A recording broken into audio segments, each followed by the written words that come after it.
Hello students, क्या हाल है आपके।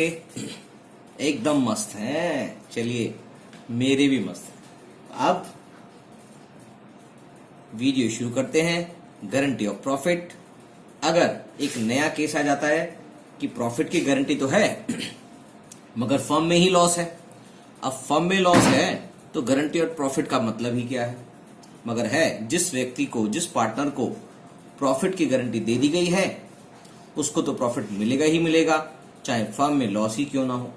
तो चलिए, इससे रिलेटेड एक क्वेश्चन हम कर लेते हैं टीएस ग्रेवाल सर की बुक से, इलस्ट्रेशन नंबर 56।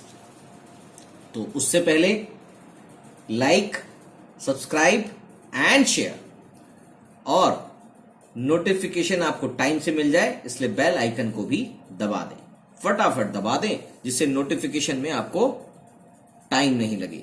जिस समय वीडियो रिलीज हो आपको उसी समय पता लग जाए। चलिए शुरू करते हैं। Illustration number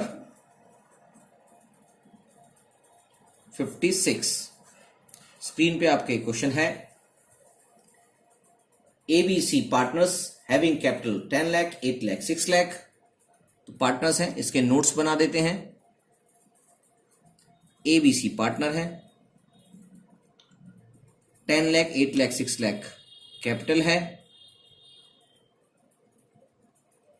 C is guaranteed a minimum profit of ₹1 lakh as share of profit every year. यानी कि सी को गारंटी मिली हुई है, सी गारंटी मिली हुई है इसको ₹1 लाख एवरी ईयर, जो भी प्रॉफिट आएगा।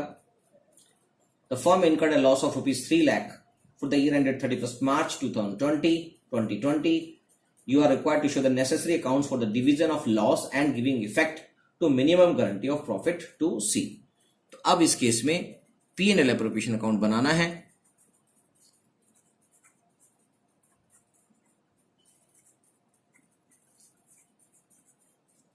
जो बनेगा for the year ended March 31st, 2020।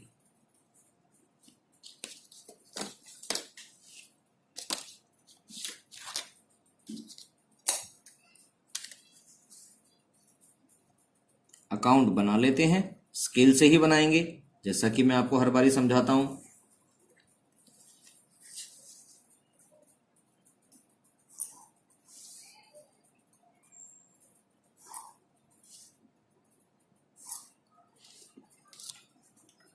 Available loss company में है 3 लाख रुपीस। तो यहां पर to net loss transfer from P&L account. हमारे पास 3 लाख रुपए का लॉस चला आ रहा है और 1 लाख रुपए की गारंटी सी को मिली हुई है। मिली किससे है सर? वो रिमेनिंग पार्टनर्स यानी कि ए और बी से मिली है। तो चलिए इस केस को भी समझ लेते हैं। तो इस केस में सबसे पहले हम P&L एप्रोप्रिएशन अकाउंट के अंदर लॉस का डिस्ट्रीब्यूशन कर देंगे by loss transfer to A's capital account, B's capital account और C's कैपिटल अकाउंट। क्वेश्चन में प्रॉफिट शेयरिंग रेशियो गिवन नहीं है, तो इसलिए लॉस तीनों को इक्वल बढ़ जाएगा, यानी कि प्रॉफिट शेयरिंग रेशियो 1:1:1 मानी जाएगी। अब इस तरह से P&L एप्रोप्रिएशन अकाउंट तो खत्म हो जाता है, मगर जो सी को गारंटी मिली हुई है उसको हम एक जनरल एंट्री के थ्रू दे देंगे। चलिए फिर एक जनरल एंट्री कर देते हैं।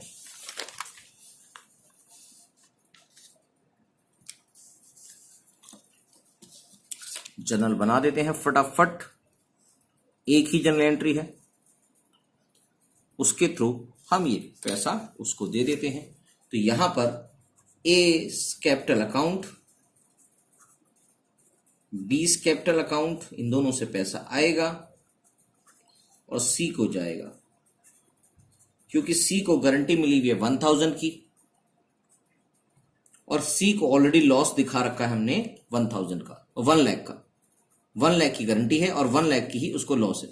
तो उसको एक्चुअली 2 लाख रुपए देने पड़ेंगे, क्योंकि 1 लाख का लॉस तो वो बियर नहीं करेगा। चाहे फर्म में लॉस भी आ रहा है, वो बियर बाकी रिमेनिंग पार्टनर्स ही करेंगे।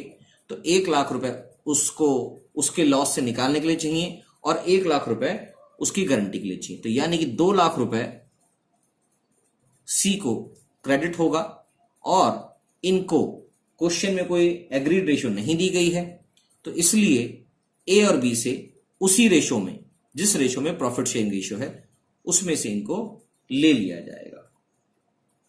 ठीक है सर। तो ए और बी से दोनों को 1-1 लाख रुपए अपने पास से सी को देने पड़ेंगे, क्योंकि सी को गारंटी मिली हुई है। तो इस तरह से being deficiency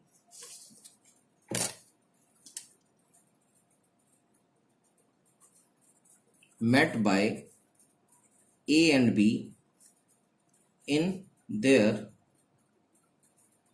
profit sharing ratio.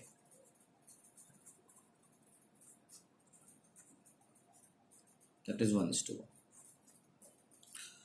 तो इस तरह से एक जनरल एंट्री का इंपैक्ट इसमें आ जाता है। क्वेश्चन ने हमको स्पेसिफिकली अकाउंट बनाने के लिए नहीं बोला है, मगर नेसेसरी अकाउंट बनाने के लिए बोला है। तो नेसेसरी अकाउंट का इंपैक्ट हम यहां पर डाल देंगे। ए बी सी तीनों के अकाउंट हम बना देंगे, जिससे उनका इंपैक्ट यहां पर दिखाई दे कि उनके अकाउंट में इस गारंटी की वजह से क्या फर्क पड़ा है। तो फटाफट से हम इन तीनों के अकाउंट बना देते हैं।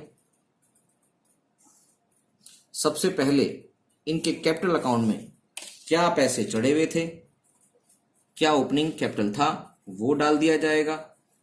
तो बाय बैलेंस बीडी के रूप में 10 लाख, 8 लाख और 6 लाख रुपए है।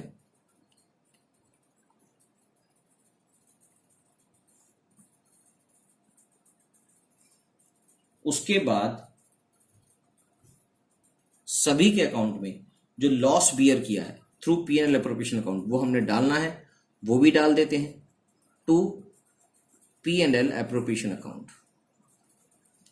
तीनों के खाते में 1-1 लाख रुपए का लॉस आ गया है। जो फर्म के पास 3 लाख का लॉस था, तो वो हमने पीएनएल एप्रोप्रिएशन अकाउंट के थ्रू बांटा था, और इस जनरल एंट्री को भी हम यहां पर चढ़ा देंगे। तो सी के कैपिटल अकाउंट में आएगा बाय एस कैपिटल अकाउंट और बाय बीस कैपिटल अकाउंट। सी के अकाउंट में 1-1 लाख रुपए दोनों की तरफ से आएंगे, जो टोटल 2 लाख रुपए हो जाएंगे, क्योंकि सी को गारंटी मिली हुई है रिमेनिंग पार्टनर्स के द्वारा। तो टोटल 1 लाख रुपए उसके एक्स्ट्रा जो आने हैं, जो यहां पर डेबिट हुए लॉस के लिए, उससे एक्स्ट्रा इसको वापस मिल जाएंगे और ए और बी के खाते में डेबिट हो जाएंगे। तो ए के खाते में हो जाएगा 2 सीज कैपिटल अकाउंट और बी के खाते में भी 2 सीज कैपिटल अकाउंट हो जाएगा। तो ए के खाते में 1 लाख रुपए और डेबिट हो जाएगा और बी के अकाउंट में भी 1 लाख रुपए और डेबिट हो जाएगा। तो इस तरह से हमारी जनरल एंट्री और पार्टनर्स के कैपिटल अकाउंट भी कंप्लीट हो जाएंगे। चलिए इसको क्लोज कर देते हैं।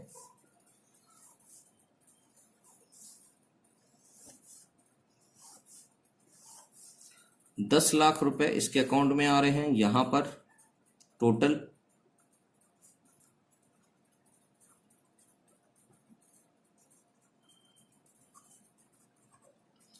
$8 लाख रुपए इसका बैलेंस बच गया है। 8 लाख रुपए इनके अकाउंट में बैलेंस है। इसके अकाउंट में बैलेंसिंग फिगर 6 लाख रुपए और 8 लाख रुपए इसका टोटल है। तो बैलेंसिंग फिगर 7 लाख रुपए। तो ए का कैपिटल अकाउंट शो कर रहा है 8 लाख, बी का 6 लाख और सी का 7 लाख रुपीज से क्रेडिट कर रहा है। क्वेश्चन खत्म हो जाता है। तो अगर इन केस ऑफ लॉस होता है तो पहले पीनल एप्रोप्रिएशन अकाउंट के थ्रू सारा लॉस को डिस्ट्रीब्यूट कर दिया जाता है और उसके बाद एक जनरल एंट्री के थ्रू उनकी डेफिशिएंसी को रिमेनिंग पार्टनर्स में in their agreed ratio bear कर दिया जाता है। तो बस इस तरह से क्वेश्चन खत्म हो जाएगा और आपको इस क्वेश्चन में कुछ भी नहीं करना। चलिए अगला क्वेश्चन देखते हैं फटाफट। इसके लिए आपको एक और क्लास देखनी पड़ेगी। फटाफट से लाइक शेयर सब्सक्राइब करेंगे और नोटिफिकेशन के लिए बेल आइकन का बटन दबा देंगे। तो तब तक के लिए बाय बाय टाटा, अगली क्लास में मिलते हैं, सी यू।